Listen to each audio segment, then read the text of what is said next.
Morning, y'all. So I've been reading the book of John this morning. Y'all, I've been going through here and I'm telling you, I've been out here talking to God and reading this, and I'm telling you, um, it's a shame how we go about doing some stuff. And when I say we, I'm talking about myself included.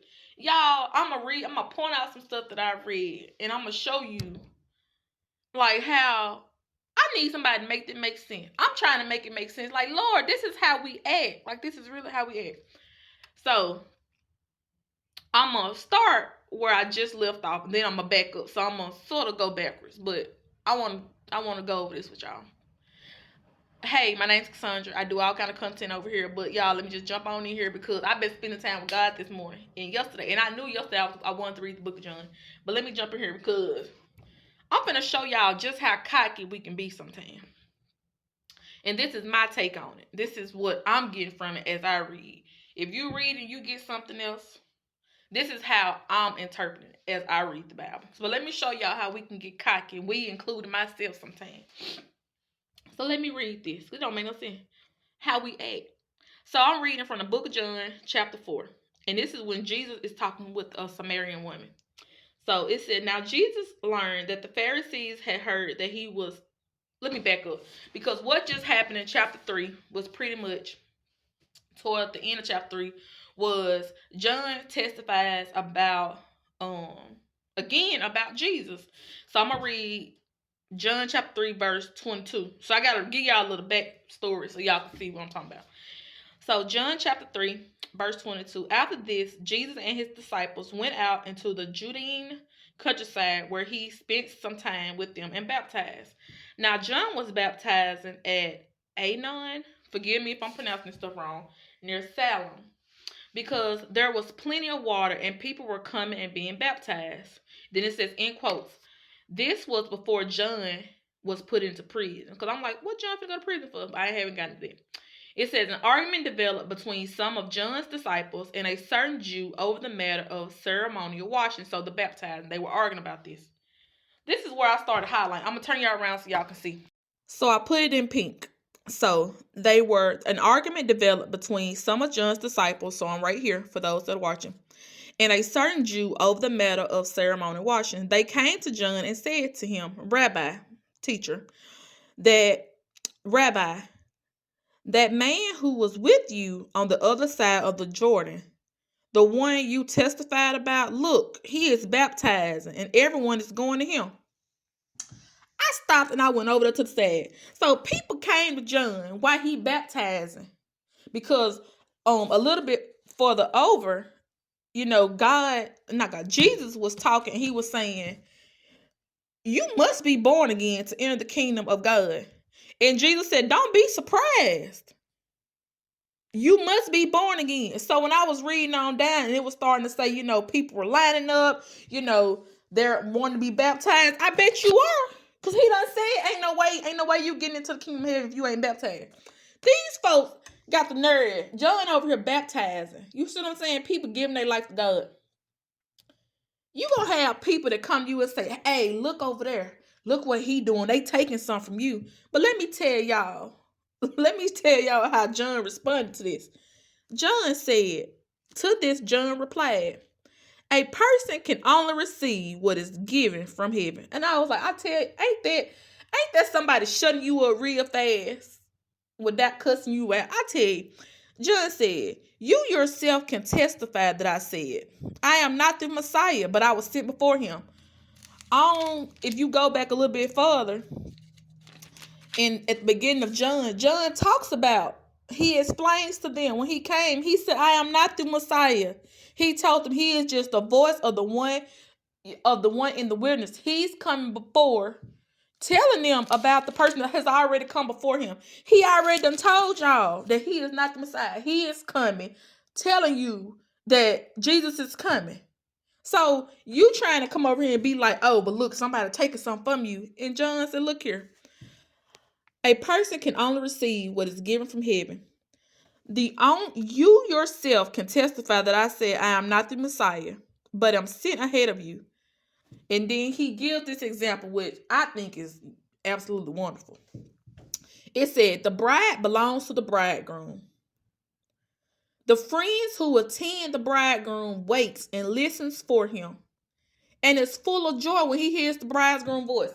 So you tell somebody about like a big event that's coming. Jesus is coming. That's the big event. You tell them he's coming. And just like when everybody's standing up waiting and they're on edge and they're filled of emotions, waiting for the bride to come down, at a wedding.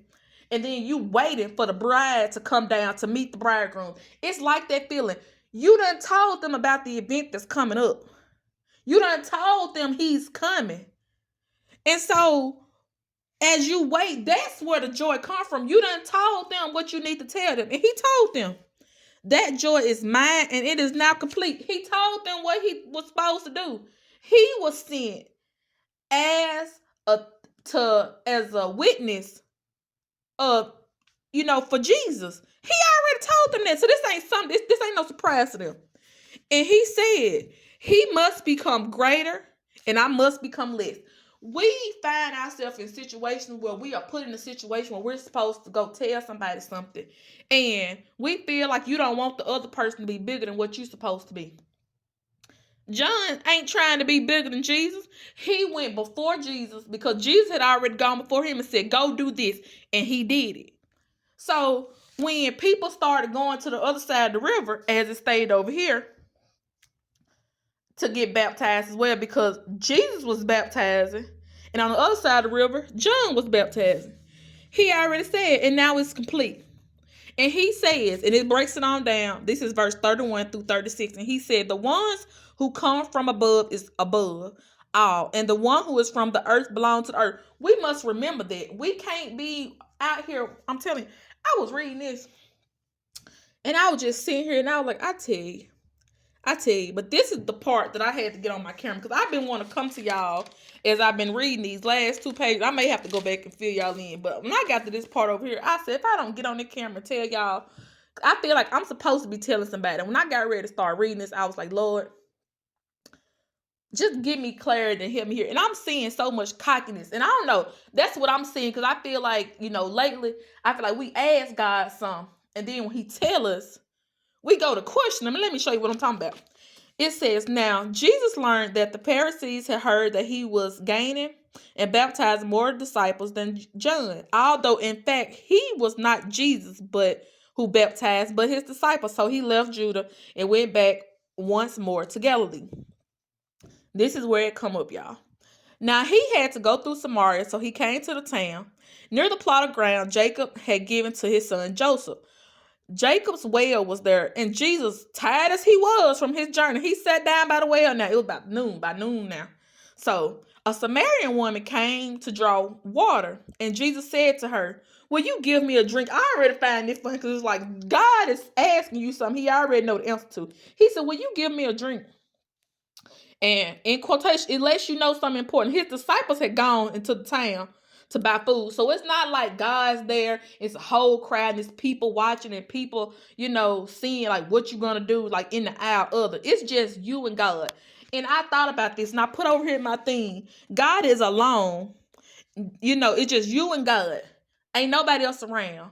But what is it that you decide to do when it's just you and God? See, a lot of times we do things when it's us and we in the face of other people because we want to, look a certain way. And I was like, that's just something personal for us to personally think for ourselves. So I put that over there in the side and I was like, man, when he was like, would you give me a drink? Just think about it. If you on your last and somebody came up to you and asked for something, like, what would you do? Not if it was, the like them little shows you had where people come up and you like, oh dang, I wanted this TV show, they're gonna give me money. Now, like, what would you truly do if it was you and God and he asked you something and there was nobody else? So that was just something for me to think on. But this is where it got, and I was like, dang, are we cocky like this? And this is what I mean by it. And Jesus said, will you give me a drink? The disciples gone in the town now, so it's just him and her. And the Samaritan woman said to him, so God tired, y'all. And it's just my way of doing it, This just my spin. And God's tired. And he's like, would you give me a drink of water? And this is what she say. The Samaritan woman say, you are a Jew and I'm a Samaritan woman. How can you ask me for a drink? Because the Jews do not associate with Samaritans. But just think about how she responded. Like, you don't know this Jesus now. You just being like, how? What I look like trying to give you some? What I look like trying to give you some? And this is how God responds. Just how Jesus responded. He answered, if you knew the gift of God and who it is that asks you for a drink, you would have asked him, and he would have given you living water. So what Jesus saying, if you knew who I was, and if you knew that if you just asked me for something, I'll give it to you in more abundance than what you can ever imagine. But when God asks something about us, we go to questioning. And this is what she go. That's what she go to doing down here. She go to say, "Are you a Jew? You are a Jew, and I'm a Samaritan. How can you ask me for a drink?" And he answered her, and she answers, "Sir," this is what the woman saying, "Sir, you have nothing to draw water with. The well is like she making up all these excuses. She making up trying to figure out how God gonna do it. What resources he got. That ain't for us to be trying to determine how Jesus gonna get us out of a situation, or how he gonna bless us. We trying to here she go trying to figure out you have nothing to draw with. The well is deep. Where can you get this living water? Then she question. She trying to figure it out. And all these, like, you see how quick this went. You see how quick this went. Are you greater than our father Jacob, who gave us the water and drank from it himself, as did also his son and his livestock? Jesus answered.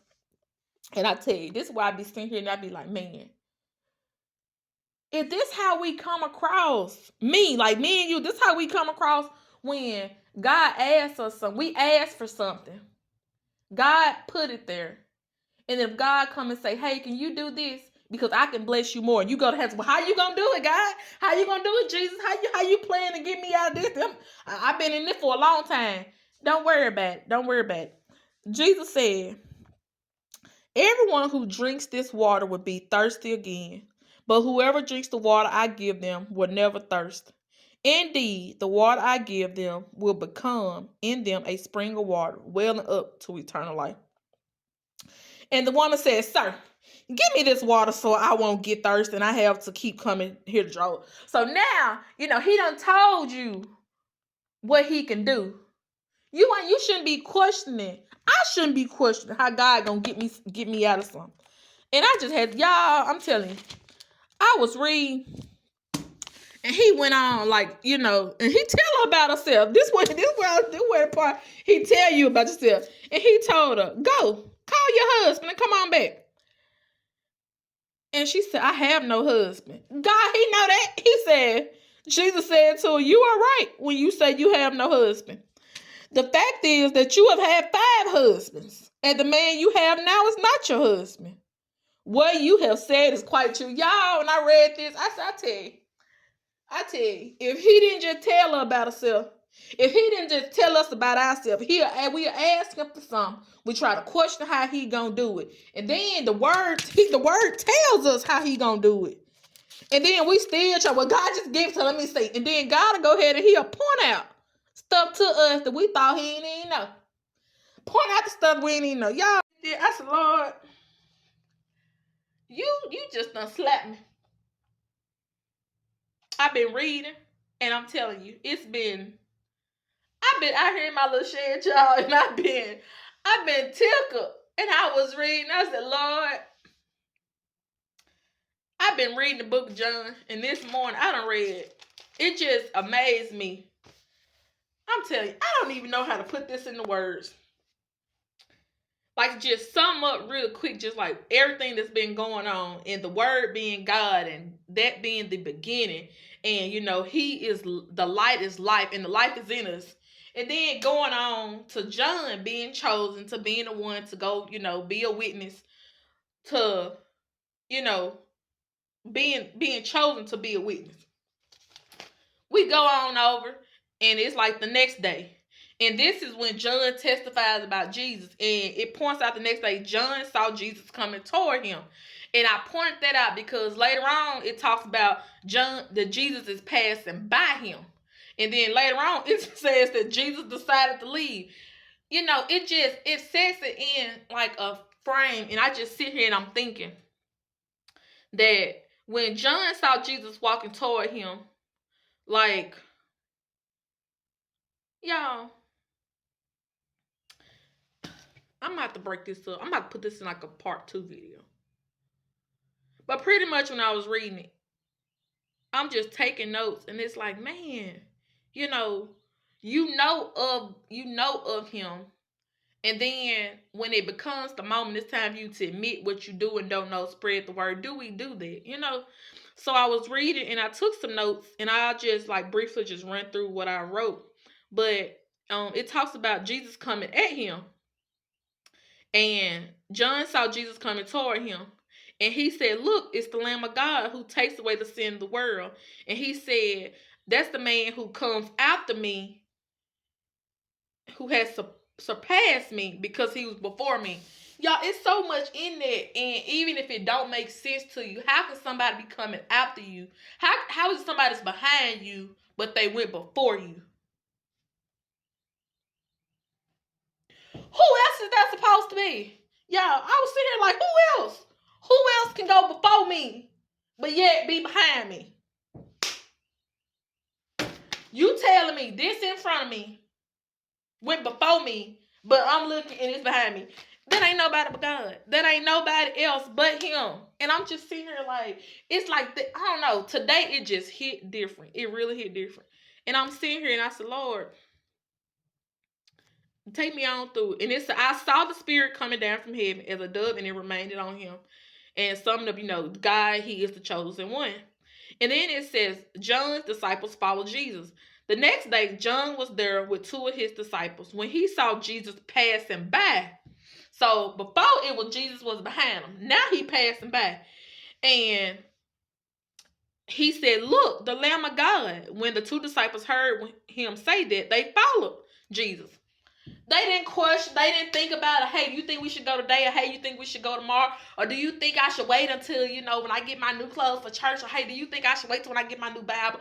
Or hey, do you think I should wait until after, I get that job and I get that promotion? Then after I get that husband or that wife, then you think I should follow him? Nah, it didn't say nothing. It said he was passing by.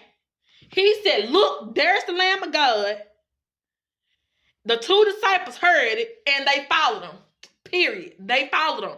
Comma. They followed. They went ahead. It wasn't an in between, or he would have put that in there. They followed him. Turning around, Jesus saw them and he asked, "What do you want?" And I found that. I said, Lord, Jesus asked, "What do you want?" Y'all, he already know what we want. But it was the fact that he asked. And I was like, God, Jesus is asking me, what is it that I want? I'm following. You coming behind him. Well, what you want? You got to tell him. He already know. What that song, tell him what you want. Tell him. Jesus knows. He asked you, what do you want? Just straightforward. Tell me what you want.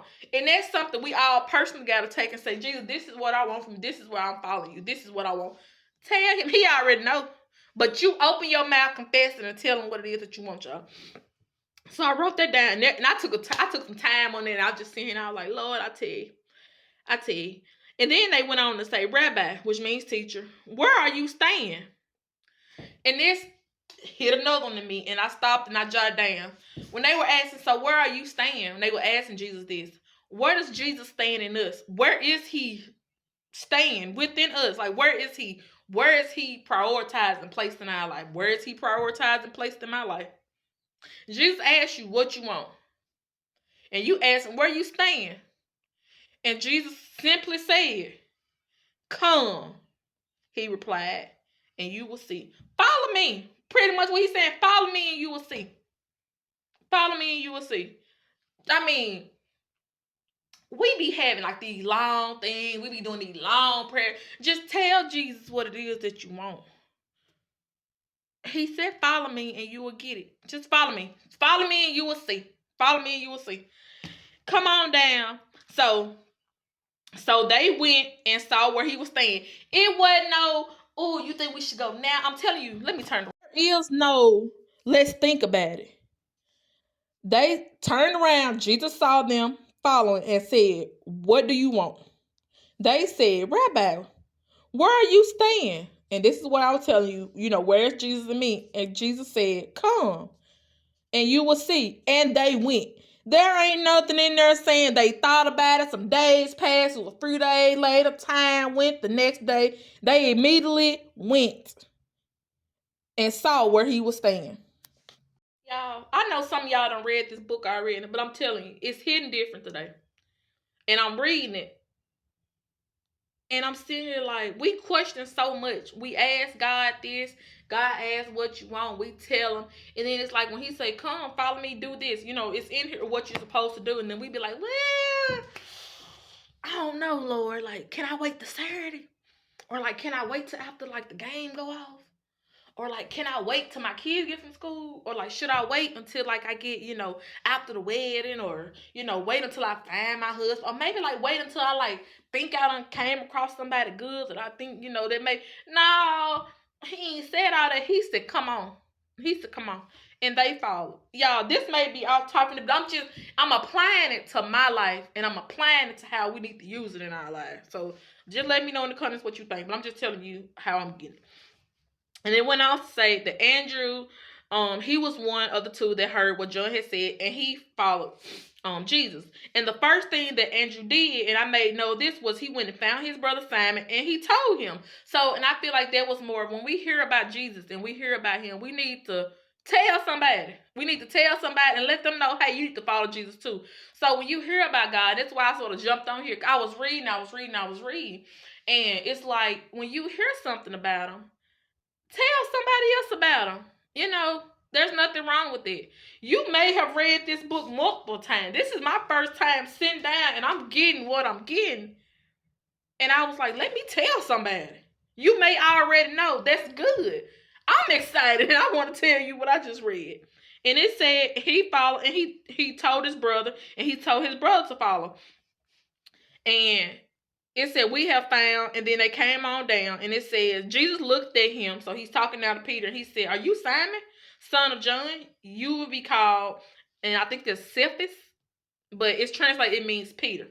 So the next part, it goes to when Jesus calls Philip and Nathanael. So it says the next day, Jesus decided to leave. So at the beginning, it was Jesus was coming toward John. The next day, it was Jesus was passing by, and now it said Jesus decided to leave, and he was leaving for Galilee. So over here, he found Philip, and he said to him, follow me. So this is what Jesus told Philip, and Philip followed him. So Philip, like Andrew and Peter, he went and found Nathanael, and he told him, he's truly, like, he told him to come on, follow me.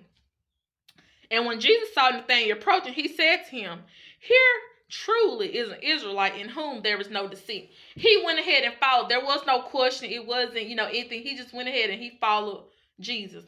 And Nathanael asked, how do you know me? And Jesus answered, I saw you while you were still under the fig tree before Philip called you. And I feel like Jesus sees us before people tell us about him. Jesus already knows what we're going through. He knows what I'm going to be doing next week. He knew I was going to come across this today, but I'm just not coming across it today. He already went before me, and he knew that. He knew whether or not, I was going to record this. I don't even know whether or not I'm going to post it yet, but he know. I don't know what comes from that, but he already knew that. And it's just to reflect that Jesus is who he says he is. And then it says, Nathanael declared, this is John chapter 1, verse 49. Then Nathanael declared, Rabbi, you are the Son of God. You are the King of Israel. And Jesus said, this is verse 50, you believe because I told you I saw you under the fig tree. Why is that it always, God got to tell us something deep in there or something we feel like nobody else knew for us to know that he is who he says? He's told us many times in here who he is. But it just shows us, but he's patient with us, and he does, and he shows us, and he shows us what he needs to. And he said, you believe because I told you I saw you on the fig tree. You will see greater things on that. Very truly I tell you, you will see heaven open up and angels ascending and descending on the Son of Man. So, and I just put this in my notes, and I was like, it's almost like, man, because a minute back, there's so much going on, and God's like, I ain't showed you nothing yet. Like, you think because I was able to tell you was on that tree before old dude came and got you, you just wait until I open the head. I'm gonna tell you some stuff. Like, I'm gonna show you. I'm gonna prove to you. You know, like, there's so many things that God can just show. We ain't ready for it. We ain't ready for it. God done showed us some stuff before, and you get a little freaked out, and you be like, ooh, man, like, he done brought you through. The fact that we woke up and we lived through this, and we went through what we went through some years ago, are we ready for it? Are you ready for God to prove what it is? He said, that ain't nothing. I'm going to show you. I'm going to show you. You ain't seen that. There are greater things to be said. Greater things to be seen, to be done. Y'all, and then this is where it came to Jesus' death wedding. Y'all, I'm going to do this part and I'm going to jump off here because I'm going to finish reading. But this is John chapter 2. And it said Jesus changed water into wine. So I've heard this coming up. But this is me sitting down reading in the midst. And I was like, Lord, if he telling you where you were for somebody came and got you, let me show you what he did with the water. So on the third day, there was a wedding. Jesus' mom was there. Mother was there. Jesus was there. His disciples was there. They got invited to a wedding. And so his mama came to him and said, Jesus, you know, the wine was gone. And that's it. Chapter 2, verse 3. When the wine was gone, Jesus' mother said to him, they have no more wine. They have no more, which means there is none in the supply closet. It ain't none on your card. There ain't none in your savings. It means it's all gone, done, dry. It ain't nothing else there. You can replace wine with whatever you want to replace it with. It could be, Lord, I don't have any more money in my bank account to pay my bill. Lord, I don't have any more patience in me to try to deal with these kids. Lord, I don't have any more, patience in me to deal with this job. Whatever you want to replace with, let me show you how this works. And it says, this is what Jesus said, woman. And this is not to mean any respect, but Jesus said, woman, why do you involve me? And I thought about this, and I'm like, Jesus saying, woman, Cassandra, why do you involve me? Like, you out of something now. Why you involving me? And I had to say, God, because who else I'm supposed to call? If I know I have exhausted all of my resources, who better to call than to call Jesus? Who better to call than to call Jesus? And I feel like that's just a personal thing. That's something you can sit in and say, Jesus, like, why do I involve you? Why would you not? Y'all, so I was sitting here and I was like, man, he talking to us. The word, he's talking to us, y'all. He talking to me. And he said, why do you involve me? And Jesus replied, my hour has not yet come. And I thought about it. And I said, Lord, why did I involve you in blank? Whatever you want to put in that blank for you today. Whatever it is, like that addiction or whatever it is that you're going through. Just put, God, why did I involve you in blank? Whatever it is you asked for. And then Jesus saying, my hour has not yet come. He didn't say he wasn't coming. He ain't coming. He said he is not yet, which means he's coming. Jesus here, he coming to take care of me. It may not be now, but his timing is always on time, and he's seldom late. You know what I'm saying? Just because I asked Lord this morning, like, Lord, what I'm supposed to do with it? Nah, God said, my time is coming. Yet, not yet. That's the key word. Uh-oh. Y'all, I knocked the camera off. That's the key word. Not yet. It ain't said he wasn't coming. It just said, not yet. And I said, okay, that's coming. That's very coming. But anyway, so Jesus at the wedding, his mother at the wedding, disciples at the wedding, and his mama came to him and said, God, they out of wine. And so nearby there was, 6 stone water jars used, for ceremonial washing. And they each held 20 to 30 gallons. So there's 6 of these stone jars, and they all hold 20 to 30 gallons. And Jesus said to the servants, fill the jars with water. So they filled them to the brim. It wasn't no question. God, what I'm supposed to fill to the brim when you know they already out of, or God, how I'm supposed to fill this up, and then what you gonna do with it when I get it to you? Or God, do you want me to fill it up now and then bring it to you and then you gonna do it? It wasn't none of that. They didn't ask all them questions. God said fill it up, and they did it right then and there to the brim. Yeah, we sit over here and we like, well, God, I asked you for that, but do you feel like what you want me to do, what you want me to put together? He would have told you. He would have told me. But we hard-headed. And I had to jump in and I was like, that's us. We do this.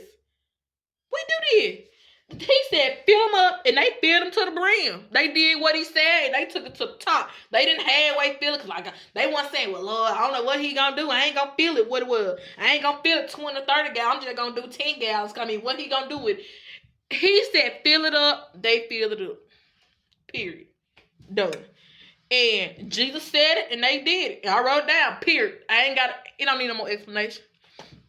Then he told them, now, go draw some out and take it to the master.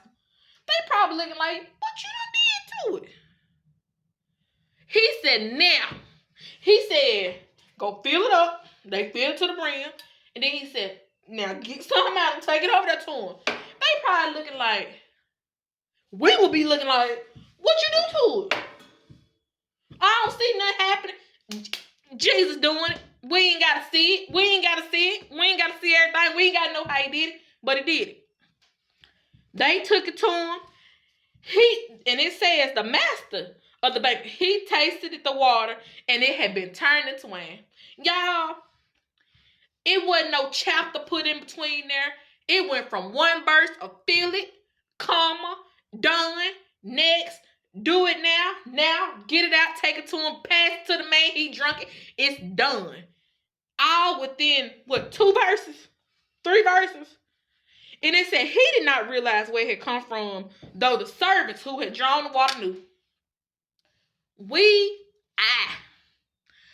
I don't know how situations done happen. Not the how it happened, but I know who did it. I know Jesus did it. Y'all, I don't know. This to me, it's been so much in here. And it's just the start. It's just the start of this. And I was like, man, ain't that something? And I just been sitting here and I read and I look out this window, y'all. It's amazing me. And I was like, now. And I circled now. And it's like, just do this. Put whatever you want to in this place. Now do whatever it is you're supposed to be doing. Whatever God told you, just go ahead and do it. And I know it could be scary. You'd be like, but what? I'm supposed to just go take this man some water? I'm supposed to just go do. If God told you to do it. Y'all, and I'm just sitting here and I'm like, man. And then I thought about it. This was a quiet, joyful miracle. Now think about all the quiet, joyful miracles God done worked in your life. In my life. I think about it. Like, everything don't have to be all big and extravagant for you to know that God did it. You know you didn't do it. Some of this stuff don't make sense. And that's what I love when I start reading and I like become like I just really been getting into it. And it's like it's when it don't make sense that I'm like, man. Argue with me and be like, how you made it out of something like that? How you made it out of this situation? Sometimes it ain't supposed to make sense. It's in here. It makes sense. It ain't supposed to make sense. Jesus did it. It's because it lets you know that it's not you. It's not man. It ain't us that did it. It's Jesus that did it. You know what I'm saying? But I just wanted to get on here and just show y'all, spend some time in my word and tell y'all what I've been reading in John. Y'all, I've only gotten a chapter. I'm in chapter 4, just talking to the Samaritan woman. And I had to stop there and I was like, man, it's still like she came off a little cocky to me. But is that us? Is that how you be looking like you do that? You do that, I ask you for something in the presence of others, and you be like, okay, yeah, you be ready and willing to help somebody. But what about when it's just you and somebody asks for your help and, no one's around to even know that you helped somebody? Would you still? Just think about it. Just think about it. Just think about it. I'm going to finish reading, y'all. I'm going to finish my word. But I just want to jump over here and let y'all know what I was reading. Let me know in the comments what you get when you read, what you think. It's amazing. I'm enjoying my time with God, y'all. I'm going to go ahead and jump off here and get back to my reading. And I'll see y'all in another video. Bye, y'all. As always, be blessed, be sweet, and be you. Bye.